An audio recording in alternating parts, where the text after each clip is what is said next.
Assalamualaikum warahmatullahi wabarakatuh.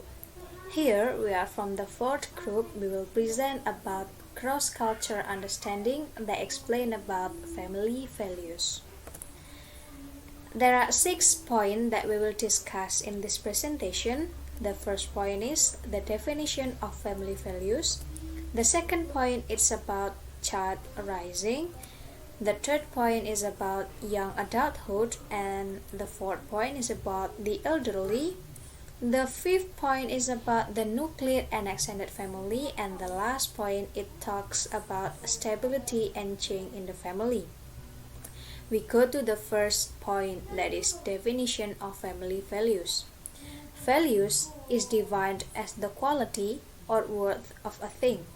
A family is defined as a social unit that consisting of parents and the children they raise. Therefore, family values means as a traditional set of social standards defined by the family and history of customs that provide the emotional and physical basis for raising a family. The difference in family structures can result in a difference in family values. Having strong, well-defined family values, it helps solidify the foundation for a strong, tight-knit family. Strong and consistent family values are important in building trust and confidence in each family member. The second point, it talks about child raising. Child raising or raising children is a greater responsibility than many people realize. In addition, to fulfill their physical and emotional needs, parents also have a responsibility to provide a value system to their children. Acculturation, which begins at birth, is the process of teaching new generation of children customs and values of the parents' culture. How people treat newborns, for example, it can be indicative of cultural values. In the United States, for example, it is not uncommon for parents to put a newborn in a separate room that belongs only to the child. This helps to reserve parents' privacy and allows the child to get used to having his own room, which is seen as the first step toward personal independence. While kids in the Liechtenstein start school at age 7, usually parents send kids to school starting at the young age of 4 in Britain and Australia, while parents from the country of Liechtenstein hold off sending their kids to school until they are 7 years old. The later start to school doesn't seem to slow down their children's educational development. However, Liechtenstein claims to have a 100% literacy rate. In China, parents begin their children's toilet training soon after birth and wear something called open crotch pants. When outside, children may squat or be assisted by parents when they need to go to the bathroom, but they don't need their pants lowered and they don't need a diaper change. Ultimately, kids become toilet trained faster. Kids in Japan.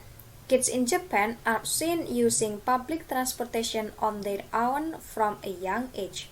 Parents believe that it is important to give young children the skills they need to find their way on their own. And the last one is kids in Sweden. Kids in Sweden are not spanked. Sweden became the first country to ban spanking in 1979. That means that the first generation of children who were never exposed to corporal punishment are now parents themselves. Since Sweden's ban on corporal punishment, the list of countries that ban spanking children continues to grow. Currently, 52 other countries prohibit parents from using physical punishment on children. So, the next point that I'd like to discuss is about young adulthood. B1996 states that individuals who enter the developmental stage of young adults are those in age 18 until 25 years. Jadi, pada tahap ini seseorang akan menyelesaikan pendidikan di jurusan tertentu yang membutuhkan pembelajaran dan memori yang intensif, berpisah dari orang tua dan membangun kehidupan mandiri, bekerja, menikah, dan menjadi orang tua di suatu hari nanti, lalu berpindah dan berganti pekerjaan dan masih banyak lagi.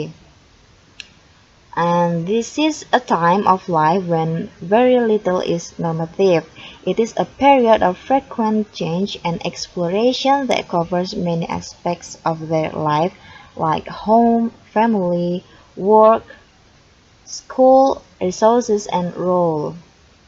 Jadi pada periode ini uh, sering terjadi perubahan, kemudian eksplorasi yang mencakup banyak aspek dari kehidupan dewasa muda, ya seperti rumah, kemudian keluarga, pekerjaan, sekolah, sumber daya, dan juga peran.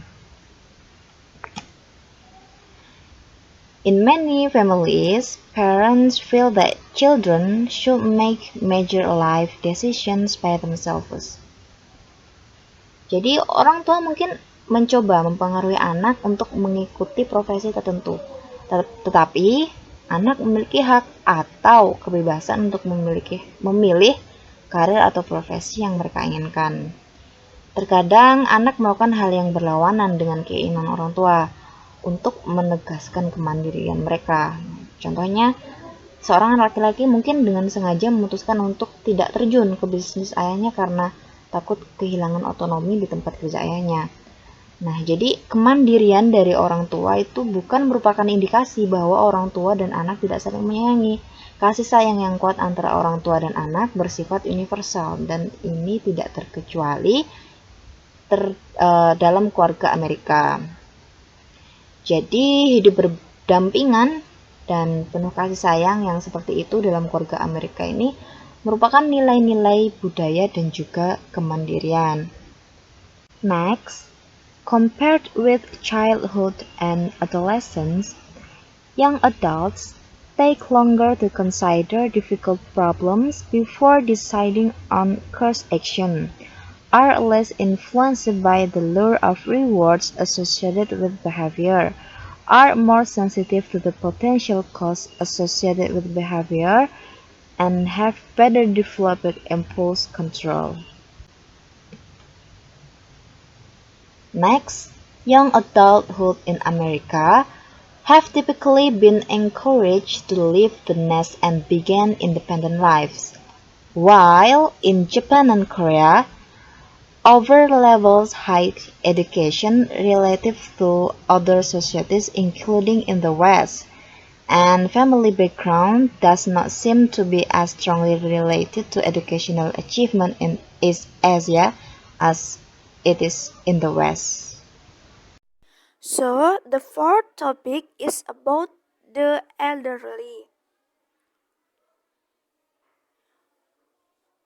Societal and familial treatment of the elderly also reflects the values of independence and individualism. Jadi perlakuan sosial dan keluarga terhadap lansia juga mencerminkan kemandirian dan individualisme ini.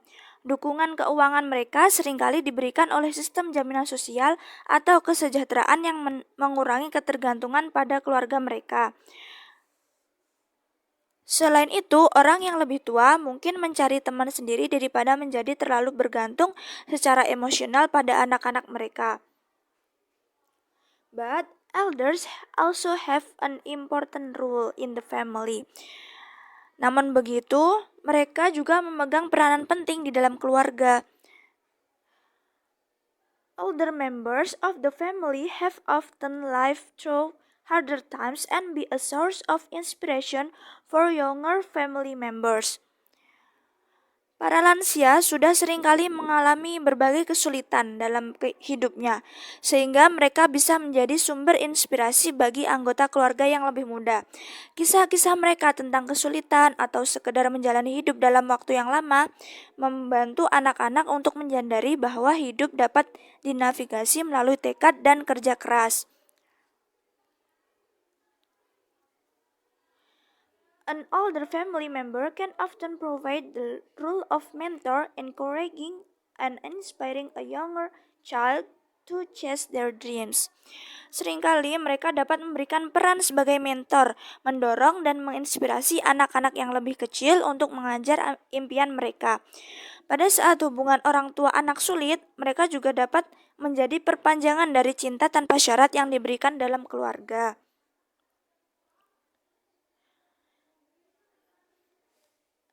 Nah, dalam berbagai daerah, mereka memiliki cara tersendiri dalam memperlakukan para lansia. In traditional Asian culture, when children are young, parents look after them, and when parents are old, their children look after them. Children are taught to respect the elders, stay with them, and care for them as they get old. Jadi dalam budaya tradisional Asia, para lansia dijaga dan dirawat oleh anak-anak mereka. Anak-anak mereka diajarkan untuk menghormati yang lebih tua, tinggal bersama mereka dan merawat mereka saat mereka tua. But in American family, as the parents get older, many are placed in a nursing home. Their retirement pension or their children pay for them to be placed in the care of others. Namun sebaliknya, di keluarga Amerika, mereka seringkali ditempatkan di panti jompo. Staf di panti jompo termasuk administrasi, perawat, dan personel pendukung yang mengawasi para lansia. Karena pensiun mereka atau anak-anak mereka membayar mereka untuk ditempatkan dalam perawatan orang lain. Okay, I will explain about the nuclear and extended family. The nuclear family is the traditional type of family structure. This family type consists of two parents and children. The nuclear family was long held in esteem by society as being the ideal in which to raise children. Children in nuclear families receive strength and stability from the two-parent structure and generally have more opportunities due to the financial ease of two adults. Next, extended family. Extended family structure consists of two or more adults who are related either by blood or marriage, living in the same home. And this family includes many relatives living together and working toward common goals such as raising the children and keeping up with the household duties. Many extended families include cousins, aunts or uncles and grandparents living together. This type of family structure may form due to financial difficulties or because older relatives are unable to care for themselves alone. Extended families are becoming increasingly common all over the world.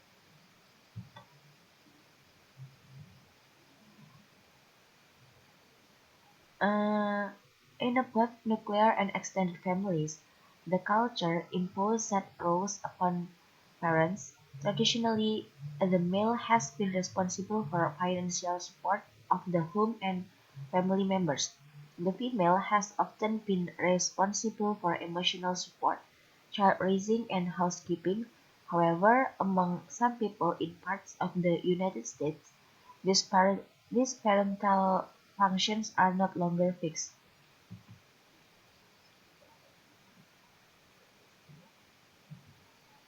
And today in American family, the common cultural reference is to have a small family unit with extended family living separately, and in Asian, Black and Hispanic families are more likely to live in multi-generational arrangement and have larger households. Next, we go to the last point in this presentation, that is stability and change in the family. Family stability defined as the consistency of family activities and routines. Nowadays, families are under so many different pressures, then there is a change in the family structure. Changes in the American family structure are evidenced by increased rates of separation and divorce. In certain areas of this country, these trends have resulted in a growing number of single-parent families, remarried parents, and communal lifestyles. Well, that's all about our presentation from the fourth group that it is about family values. Thank you very much for your attention. See you next videos and wassalamualaikum warahmatullahi wabarakatuh.